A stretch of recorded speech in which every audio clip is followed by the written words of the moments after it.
Hopefully they clean up easy too. Clean up and aisle my underpants.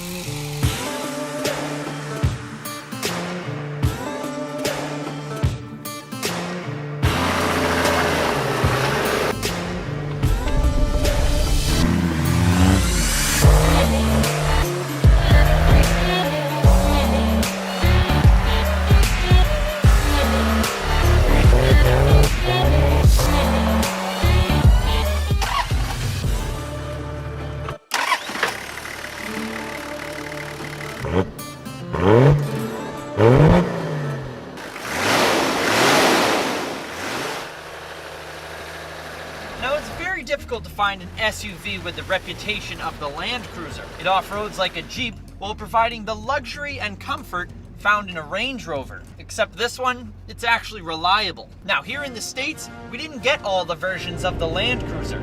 Like a lot of good cars, we don't get all the versions.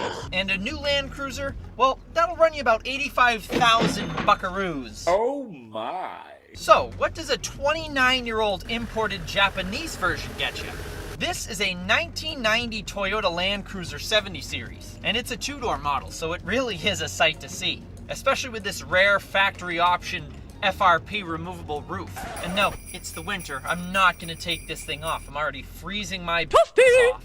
Now, these are notable for their recognizable styling, robust diesel power plant, and mountain climbing four-wheel drive system.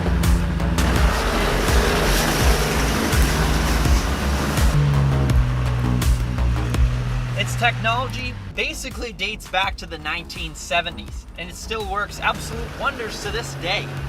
Now, the cockpit of this Land Cruiser is actually surprisingly roomy, especially compared to my Jeep Wrangler TJ 1999 that's a similar layout. Now, there's lots of glass in here, and it has a very upright windshield. But what I like is the very upright and tall driving position. It puts you in a very commanding position on the road. And matched with all of this glass in here, it gives you amazing visibility.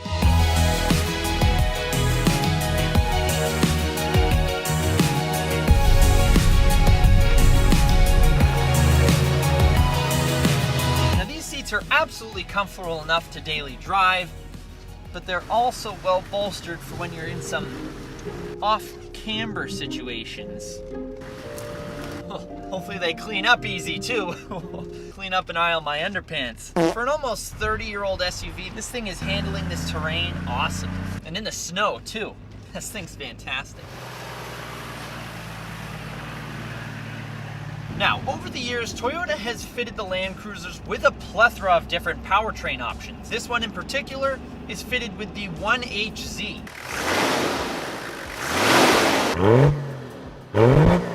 Now, the 1HZ is a 4.2-liter naturally aspirated diesel inline six-cylinder, and it's factory rated around 120-130 horsepower and a little over 200 foot-pounds of torque. That means a 0 to 60 time on the road of, well, eventually. Except for that doesn't matter at all in a vehicle like this. It's a slow crawler meant to go and play in the woods, not break land speed records. Come on. And the combination of the 5-speed manual transmission and the relatively lightweight truck make it phenomenal out in the trails where I had it before. And it's not a complete dog on the road. I mean, it's usable. It is slow. It's very slow. You notice when you take off from a start in first gear, just how short of a gear it is. It's clearly meant for just crawling over rocks. See, watch this. This is first gear. Ready? The thing just crawls. It'll crawl up a friggin' mountain like that. Then you get into second gear. It's a little bit longer. Still not that long. Story of my life. Now, we do have electronically locking hubs over here as the switch. And this thing is running 2 solid axles. So it's not going to be handling exactly like a Rolls Royce on the road. But come on, we're talking about a 30-year-old Land Cruiser. Come on now. Now, we do have rear seats back there that actually aren't as big as I was expecting, but because there's no third row and they squish the second row pretty close to the driver's and passenger seats, you do have a ton of cargo room back there. You have those cool barn doors that open up. It's a very, very cool feature. I actually much prefer that over to the one large tailgate that my Jeep has. So it's very cool the way that the barn doors open up, and you actually have a ton of storage room. So this thing is actually a very, very usable SUV. And the whole time it's driving around, it looks absolutely badass. So it's a win-win. Now this specific Land Cruiser does have a fresh paint job on it, does have an aftermarket Momo Racing steering wheel that was installed in Japan, which is kind of odd for an off-roader to have such like a street car steering wheel, but I mean, to each their own. And of course there is an aftermarket stereo in here. But the biggest and the best aftermarket upgrade made to this thing is these fresh KMR Goodyear tires. These things are just a hair under 33 inches, and they're absolutely amazing, especially in the snow where I had them earlier.